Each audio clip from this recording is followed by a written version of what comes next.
తెలంగాణ మాజీ chief secretary Somesh Kumar 1000 కోట్ల GST scam.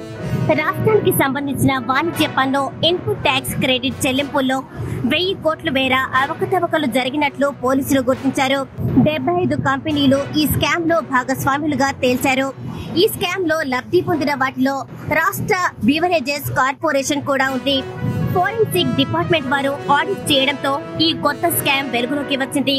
అప్పటి చీఫ్ సెక్రటరీ సోమేష్ కుమార్ సూచనలతోనే ట్యాక్స్ చెల్లింపు సాఫ్ట్వేర్ లో మార్పులు చేసి పన్నులు ఎగ్గొట్టి సదరు కంపెనీలకు లబ్ధి జరిగేలా చేశారు.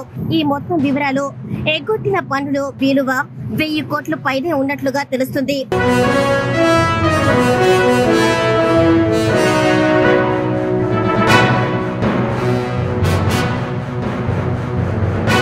అయితే ఇంత పెద్ద కుంభకోణంలో ప్రభుత్వ పెద్దల హస్తం తప్పకుండా ఉంటుందని సంబంధిత అధికారులు ఆ దిశగా ఇన్వెస్టిగేషన్ చేస్తున్నారు.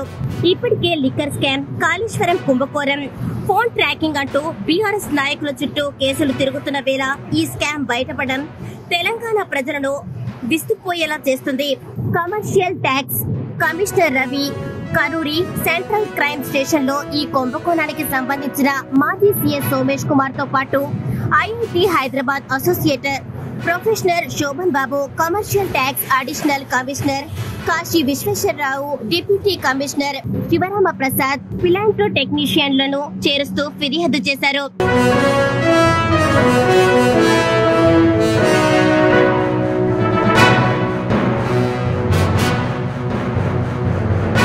దీంతో స్కామ్ కి సంబంధించిన నిందితులపై ఐపీసీ 406, 407, 120B ఐటీ యాక్ట్ కింద కేసు నమోదు చేశారు. ముఖ్యమంత్రి స్థాయిలో సహకారం లేకుంటే చీఫ్ సెక్రటరీ స్కామ్ చేయగలడా అన్న ఆలోచన ప్రజల్లోకి వచ్చేసింది. విచారణలో భాగంగా అప్పటి ముఖ్యమంత్రి కేసీఆర్ సంబంధిత మాజీ మంత్రులకు కూడా నోటీసులు ఇచ్చే అవకాశం ఉంది. అందుకనేమో ప్రస్తుత అధికార కాంగ్రెస్ తండ్రి కొడుకులను ఇద్దరిని జైలుకి పంపిస్తామంటూ మాట్లాడుతున్నారు.